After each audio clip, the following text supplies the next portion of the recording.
right, so we're gonna do the pair template for material control as an example, okay? So we went to the O drive, document center, then internal audit templates. And what we're gonna do is we're just gonna copy the template real quick. So copy, and then we're actually gonna go to internal audit folder to save these. Which I guess is not here.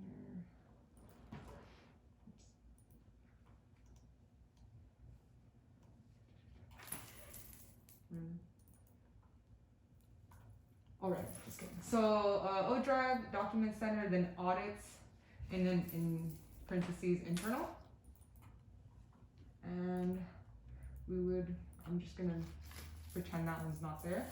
So we're gonna be doing the ones for 2020. We're gonna do a new folder, and we're gonna name it for the year that it's for 2020. Hold on, I forgot. Just put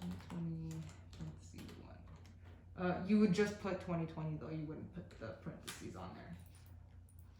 So we're gonna paste the the form in there, and we're gonna open it. And let's see. So the parent number, remember, you never change it, you leave it the same. The audit report number, however, you would have to change it. So we're gonna go check what the previous one was for. So 2019. Material control. So the audit report number was number 1. So it will change to number 2. 02. And the issue date would be today's date, 06/25/2020. And again, this all stays the same. You don't change any of it, except this actually. It's not supposed to be there. I'm actually going to go in and update these templates because that's not supposed to be on there. Section 2, you leave it the same. So we're just going to read here to see what our objective evidence is going to be. Because each bullet point here correlates with these here. And then those correlate with these here. OE is just short for objective evidence. So the first objective evidence is going to be all customer requests and quality clauses from sales order are flowed down to the job traveler. So that means, let's just use one of these ones. So what you would do, well, what I do, is you would read all of these and, try to gather information as to what you need to get to do this. So from here, I'm reading all of these ones, and I see that all I'm gonna need is job travelers. And in the stock room, you just walk back there. So you would go to the back, way in the back over there where Anthony's at, and that's where all our closed job travelers are at. So you would go back there and you would pick a few, and you wanna pick the ones that actually have like data that go with them. Like this one has a group A.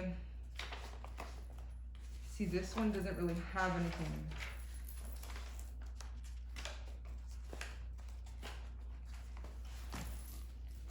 So you would just go through a few of them and kind of pick some, So this one has a group A, or at least it should have a group A.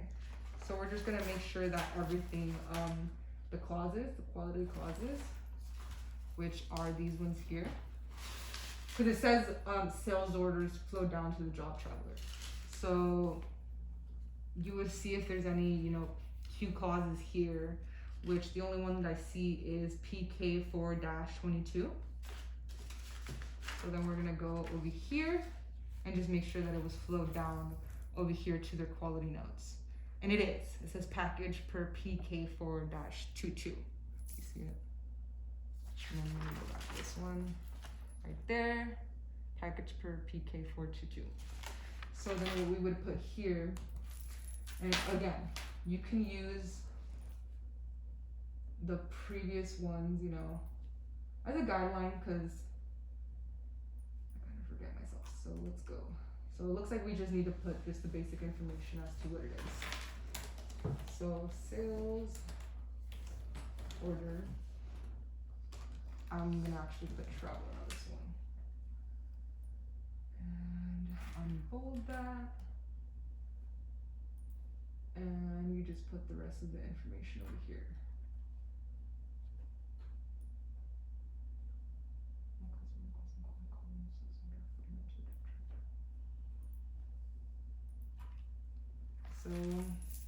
job number on this one was Z451. So we're just gonna put job Z451. And I'm just gonna put the customer, which was NGAS. And then I can go ahead and put the PO number as well, 3065003. So then over here, target for audited period, I believe it had to be compliant.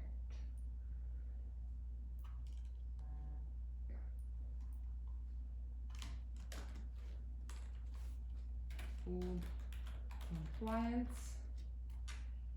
And we're gonna put compliant here because that clause was flowed down. And let's see what it has here. Customer requested data. Okay, so this one didn't have that problem.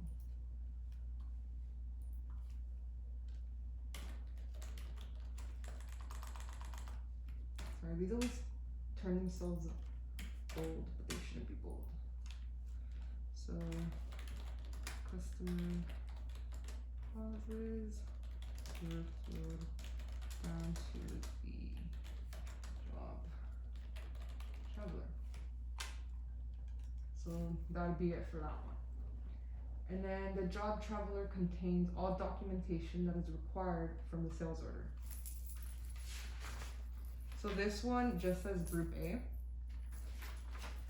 So we're just gonna go through it and make sure that that all the Group A paperwork is there. So -30, that's Group A right here. So it looks like there should be a -93 and a -90. So we're just gonna go make sure that the -90 and the 93 are there. So -93 is right there and the -90 is right there. So it's gonna be the same. Compliance and compliance.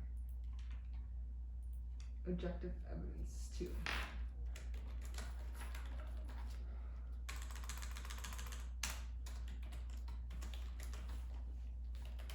It's okay. I know. So for these ones it would be different, but just for this example, we're gonna use the same one because this is the only one that had the Group A that I have here. But, and if it was a different, if you're actually doing the internal audit, you would use a different job traveler. You wouldn't use the same one. Or if you want, you could use the same one, but then you would have to use a different one as well. So NGAS, and we can just put the same information, PO number 3065003. The job traveler contains all documentation that is required from the sales order. So let's take a look at the other one, exactly what I wrote. I guess I kept it pretty brief. So verified, and bold, verified, all documentation required is in the job traveler. All right, so the third one, stockroom is controlled and orderly. So probably another thing I should have mentioned before this. So, in order to do this, you have to be familiar with the procedures. Yeah. So if you're not, 100% familiar with the procedure or you forgot, you have to review the work instruction or the procedure that's in place for that. So the one for stockroom, it's controlled and orderly. Do you know exactly what that means though? So you have to, make sure okay, well, what does that mean? What is necessary for the stockroom to be, under control and orderly? So then I actually went and I opened the work instruction just because I already had an idea of what I needed to look for, but I wanted to confirm if there was anything additional that I should be looking at. So let's see. Look, there's one right here for stockroom. So this is work instruction M005, stockroom control. So let's just scroll down and see. So stockroom keys, that's not what we need. Stockroom access, we don't need that. Organizing and managing stockroom. So this is actually something new that I added because of this internal audit that I just did this year, because the stockroom was found not orderly. a lot of stuff was messed up. So when in the stock room, make sure to pay very close attention and always check the label on the parts as well as the label on the boxes in the stock room. So that's telling me right there that we have to make sure all the parts have labels and all the boxes are labeled correctly as well.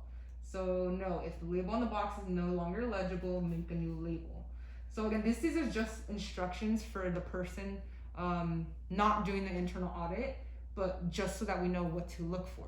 So that right here is telling us that each one should be labeled, okay? So each additional like little set of parts that you find in their waffle packs and a paper reel, even in a bag, that has to be labeled and it has to be legible. Let's see, so this is for the box, and then these are the parts right here. And the waffle packs, it says, confirm all waffle packs and containers with parts in them always have a rubber band wrapped around them to ensure no parts fall out. Confirm all bags are completely sealed. So that's another thing that we have to keep an eye on. So we have to make sure that the boxes and the containers are always, sealed or wrapped. And then it says here, if the rubber bands are wearing out, replace them with a new one. So that way we know that we have to make sure that each time we check them, it does have the rubber bands, because that means that each time that the person is going in there monthly, they should be checking those things and changing them. So they should all be good when we do the internal audit. If parts have data sheets, ensure to put them in the same box with the parts.